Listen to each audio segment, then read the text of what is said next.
नमस्कार, आप देख रहे हैं हेडलाइंस न्यूज। दिन भर की ताज़ा खबरों के लिए अभी सब्सक्राइब करें, साथ में बेल आइकन भी प्रेस कर लें। खबरों में आगे बढ़ने से पहले वीडियो को लाइक जरूर करें और अपने दोस्तों के साथ ज़्यादा से ज़्यादा शेयर करें। और आप किस राज्य शहर से न्यूज को देख रहे हैं, कमेंट में लिखना ना भूलें। महाराष्ट्र के बाद लाउड स्पीकर विवाद अब कर्नाटक में भी पहुंच गया है। जी हां, आपको बता दें कि एक बार फिर से कर्नाटक के हिंदूवादी महाराष्ट्र संगठन ने श्री राम सेना के ऐलान के बाद सोमवार की सुबह 5 बजे से ही लाउड स्पीकर पर हनुमान चालीसा किया। श्री राम सेना के कार्यकर्ताओं ने हुबली और मैसूर के हनुमान मंदिरों में लाउड स्पीकर पर भजन गाए और हनुमान चालीसा का पाठ भी किया। वहीं इस बीच कर्नाटक के मुख्यमंत्री बसवराज बोम्मई ने पूरे राज्य में लाउड स्पीकर पर सख्ती जताई। उन्होंने कहा कि पूरे राज्य में सुप्रीम कोर्ट के दिशा निर्देशों को पालन को अनिवार्य रूप से लागू करते हुए लाउड स्पीकर बजाना होगा। दक्षिणी दिल्ली के शाहीन बाग समेत कुछ इलाकों में नगर निगम के अतिक्रमण विरोधी अभियान के खिलाफ याचिका सुनने से सुप्रीम कोर्ट ने मना कर दिया है। कोर्ट ने कहा है कि जहांगीरपुरी मामले में दखल दिया गया है क्योंकि वहां परिस्थितियां अलग थी। हमने उदारता दिखाई, इसका मतलब यह नहीं कि हम हर किसी को सुनते रहें। और आपको बता दें कि 2 जजों की बेंच ने इस बात पर एतराज जताया कि अतिक्रमण विरोधी अभियान को सीपीएम ने चुनौती दी है।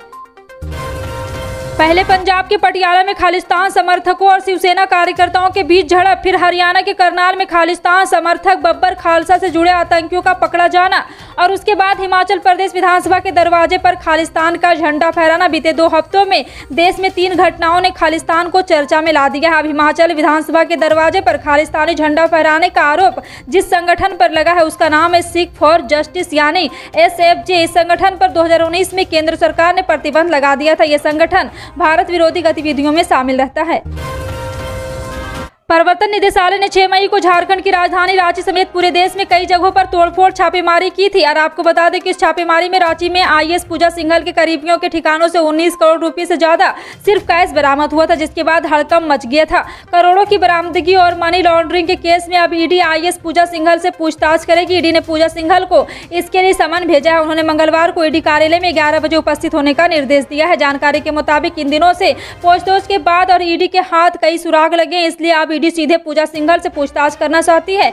ईडी खूंटी में 18 करोड़, चतरा जिले में 4 करोड़ के हुए मनरेगा घोटाले में मामले में पूजा सिंघल पूछताछ करेगी। महाराष्ट्र नवनिर्माण सेना यानी मनसे प्रमुख राज ठाकरे के खिलाफ भारतीय जनता पार्टी सांसद बृजभूषण शरण सिंह ने मोर्चा खोल दिया है। अब बृजभूषण शरण सिंह ने राज ठाकरे को कालनेमी और दुष्ट बताते हुए मंच से चैलेंज देते हुए कहा है कि राज ठाकरे को अयोध्या में घुसने नहीं दूंगा। उन्होंने कहा है कि राज ठाकरे हिंदूवादी नहीं बल्कि कालनेमी है। राज ठाकरे पर निशाना साधते हुए बृजभूषण शरण सिंह ने कहा है कि उत्तर भारतीय से माफी मांगो और फिर अयोध्या आओ। मुख्यमंत्री नीतीश कुमार का सोमवार को जनता दरबार कार्यक्रम था। इसके बाद उन्होंने पत्रकार से बातचीत की। उन्होंने बीपीएससी परीक्षा के प्रश्न पत्र लीक मामले, Dharmendra Pradhan, uniform civil code और जातिगत जनगणना पर अपनी बात कही। नीतीश कुमार ने यूनिफॉर्म सिविल कोड की बात करते हुए कहा कि अमित शाह ने कहा था कोरोना के बाद यूनिफॉर्म सिविल कोड लागू किया जाएगा, इसकी जानकारी है, लेकिन यह कब लागू किया जाएगा ये केंद्र सोचना है। सीएम नीतीश कुमार ने कहा है कि जहां तक बात 3 देशों की अल्पसंख्यक को शरण देने की है, इस पर केंद्र सरकार को ही फैसला लेना होगा। बीपीएससी से सवाल पर नीतीश कुमार ने कहा है कि इस पर सरकार पूरी तरह से एक्शन ले रही है, इसमें कोई भी तत्काल प्रभाव से एक्शन लिया है।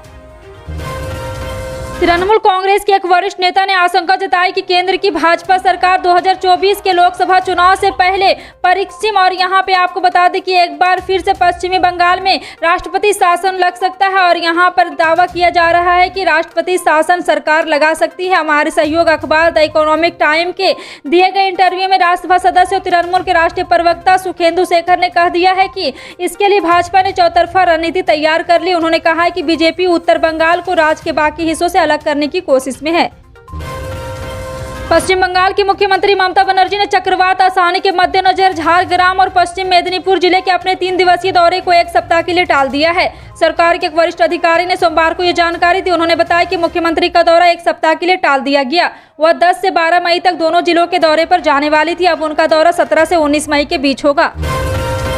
उत्तराखंड के मुख्यमंत्री पुष्कर सिंह धामी ने 31 मई को होने वाले चंपावत विधानसभा उपचुनाव के लिए सोमवार को नामांकन कर लिया है। चंपावत में धामी के नामांकन के दौरान भाजपा के प्रदेश प्रभारी दुष्यंत गौतम, सह प्रभारी रेखा वर्मा, केंद्रीय रक्षा राज्य मंत्री अजय भट्ट, प्रदेश पार्टी अध्यक्ष मदन कौशिक, मुख्यमंत्री के लिए चंपावत सीट छोड़ने वाले पूर्व विधायक कैलाश गहतोड़ी, प्रदेश मंत्रिमंडल के कई मंत्री तथा कुमाऊं क्षेत्र के विधायक मौजूद रहे।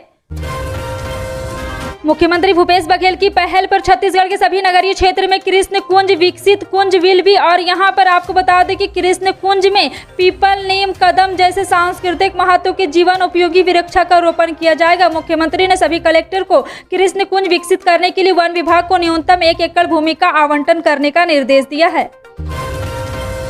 दिव्यांग किशोर को फ्लाइट में न बैठने देने के मामले में तूल पकड़ने पर इंडिगो के सीईओ रॉनजॉय दत्ता ने खेद व्यक्त किया है। यही नहीं, उन्होंने इलेक्ट्रिक व्हील चेयर खरीद कर देने की भी बात कही। इंडिगो एयरलाइन कंपनी के प्रतिनिधि ने रांची एयरपोर्ट पर दिव्यांग किशोर को फ्लाइट पर चढ़ने देने से रोक दिया था। यही नहीं, किशोर के परिवार और अन्य यात्रियों की ओर से जब इसे लेकर आपत्ति जताई गई तो एयरलाइन कंपनी के कर्मचारी ने उनसे बहस भी की थी। 7 मई को हुए वाकये को लेकर कंपनी के सीईओ ने माफी मांगते हुए कहा है कि हम सभी को इस घटना से दुख पहुंचा है। मेघालय के गवर्नर सत्यपाल मलिक ने कहा है कि सरकार ने पिछले साल दिसंबर में किसानों से जो वादा किया था उसे अभी तक पूरा नहीं किया है। एमएसपी यानी मिनिमम सपोर्ट प्राइस की वकालत करते हुए सत्यपाल मलिक ने कहा है कि सरकार को एमएसपी पर कानून बनाना चाहिए। यही नहीं, सत्यपाल मलिक ने यह भी कहा है कि किसानों ने दिल्ली की सीमाओं पर अपना धरना खत्म किया है, लेकिन उनका आंदोलन अभी जारी है। सत्यपाल मलिक किसान आंदोलन के समय भी सरकार के खिलाफ जाकर उनके पक्ष में बोलते रहे। बीते 10 सालों में पीएम नरेंद्र मोदी, नीतीश कुमार, कैप्टन अमरिंदर सिंह समेत कई दिग्गज नेताओं और राजनीतिक दलों के लिए रणनीति बना चुके प्रशांत किशोर अब नेता के अवतार में उतरने की तैयारी में। वहीं क्रिकेटर, कॉमेडियन से नेता बने नवजोत सिद्धू कांग्रेस में किनारे लगे हुए और अपनी भूमिका की तलाश में। इन दोनों का जिक्र यहाँ पर एक साथ हम इसलिए कर रहे हैं क्योंकि दोनों ही नई पारी खोलने जा रहे हैं, उनके साथ आने के कयास भी लग रहे हैं। दरअसल बीते दिनों जब प्रशांत किशोर कांग्रेस के साथ ना जाने की खबर आई तो उसी दिन पार्टी में कार्रवाई का सामना कर रहे नवजोत सिद्धू ने उनके साथ अपनी एक तस्वीर साझा की थी। केरल सरकार सभी विधानसभा क्षेत्र में मई के अंत तक चुनिंदा बीपीएल परिवारों को मुफ्त इंटरनेट सर्विस प्रदान करने के लिए कमर कस रही है। मुफ्त इंटरनेट सर्विस प्रदान करने की सरकार की इस महत्वाकांक्षी योजना के तहत 20 लाख से अधिक परिवारों को फ्री इंटरनेट दिया जाएगा। इस प्रोजेक्ट को 2017 में पिनरई विजयन सरकार द्वारा लॉन्च किया गया था और इसे केरल ऑप्टिकल फाइबर नेटवर्क नाम दिया गया था। TNN की एक रिपोर्ट के अनुसार इस प्रोजेक्ट की देखरेख Kerala state IT infrastructure limited द्वारा की जाती है। 1 जनवरी 2022 को पीएम किसान सम्मान निधि योजना के तहत 10वीं किस्त जारी की गई थी। इसके बाद किसानों को अप्रैल में अगली किस्त मिलने का इंतजार था, क्योंकि इस योजना के तहत हर 4 महीने पर किसानों के खाते में 2000 रुपये और सालाना 6000 रुपये भेजे जाते हैं। ऐसे में 4 महीने बाद अप्रैल में किसानों की अगली किस्त आनी चाहिए थी, लेकिन अभी तक जारी नहीं की गई। वहीं किसानों की 11वीं किस्त का इंतजार बेसब्री से, ऐसे में KYC कराना अनिवार्य कर दिया। पीएम किसान KYC कराने की अंतिम तारीख 31 मई से, हालांकि यह स्पष्ट नहीं हो पाया कि 11वीं किस्त का पैसा बिना KYC कराने वाले किसानों के खाते में आएगी।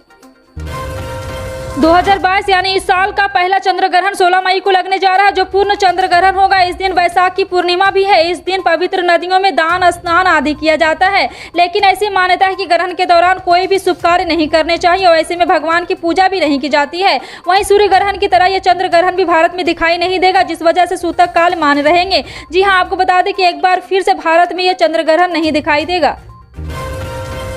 अगर आप भी मल्टी बैगर स्टॉक में निवेश करते हैं तो आपके लिए फायदे वाली खबर हो सकती है। ऐसी एक बैंक में सेक्टर कंपनी का स्टॉक है जो निवेशकों के पैसे को हर 4 साल के बाद डबल कर देती है। यह कारनामा वर्ष 2009 से हो रहा है। जी हां, आपको बता दें कि कोविड-19 महामारी के दौरान कई ऐसे मल्टी बैगर स्टॉक पैदा हुए जिसने निवेशकों को भर भर कर रिटर्न दिया। वित्त वर्ष 2022 के आसपास 190 में से 90 शेयरों ने निवेशकों के पैसे को डबल किया। हालांकि कुछ स्टॉक ऐसे हैं जो इस सूची में नहीं है। बिहार लोक सेवा आयोग की प्रतियोगी परीक्षा लीक होने पर राज्य में जमकर राजनीति हो रही। बिहार विपक्ष के नेता तेजस्वी यादव के बाद आरजेडी विधायक प्रताप यादव ने कहा है कि सरकार पर हमला बोला। उन्हें से लेकर सोशल मीडिया पर ट्वीट कर कहा, नाकामी की पराकाष्ठा पार कर चुकी इस कुशासन को तकनीक शर्मा भी नहीं आती है। जी हाँ, आपको बता दें कि बीपीएससी जैसी प्रतिष्ठित परीक्षा को भी आरसीपी टैक्स के हवाले बेच दिया। बीपीएससी पेपर लीक से बिहार शर्मसार हुआ। जात पात, कुर्सी की लालच और पार्टी फंड के चक्कर में बेरोजगार युवाओं के भविष्य खिलवाड़ बंद कीजिए साहब। प्रदेश की गहलोत सरकार ने 5 मई को प्रदेश सरकार की ओर से प्रदेश की रजिस्टर्ड मदरसों को बड़ी राहत देते हुए 25,674 परीक्षार्थी की 5वीं बोर्ड के परीक्षार्थियों का परीक्षा शुल्क माफ करने का फैसला लिया था। इस फैसले के चलते रजिस्टर्ड मदरसों में पढ़ने वाले 25,674 परीक्षार्थी की 10,26,960 रुपये वापस करने का फैसला लिया गया। प्रदेश के उर्दू शिक्षक संघ की मांग पर राजस्थान के शिक्षा मंत्री BD कल्ला के निर्देश पर यह फैसला लिया गया था, लेकिन गहलोत सरकार द्वारा लिए गए इस फैसले का अब विरोध शुरू हो गया है। बीजेपी ने गहलोत सरकार द्वारा लिए गए इस फैसले पर जमकर हमला बोलते हुए प्रदेश सरकार को कटघरे में खड़ा कर दिया।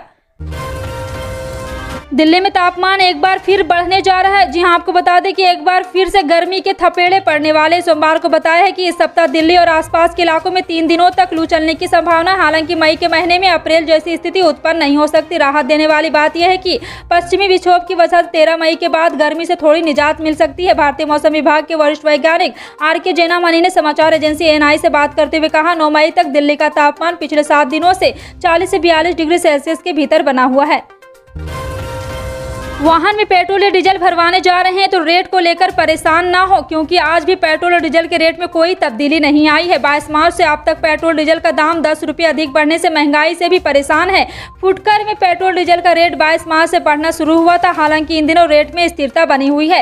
हालांकि ये नहीं कहा जा सकता है पेट्रोल डीजल के रेट में बढ़ोतरी नहीं होगी, अभी रेट बढ़ सकते हैं। फिलहाल आपका इन सभी खबरों पर क्या कहना है, कमेंट सेक्शन में टाइप करके जरूर बताएं। पल पल की अपडेट जानने के लिए जुड़े रहें आप अपने हेडलाइंस न्यूज के साथ। मिलते हैं अगली बड़ी खबर में, तब तक के लिए जय हिंद।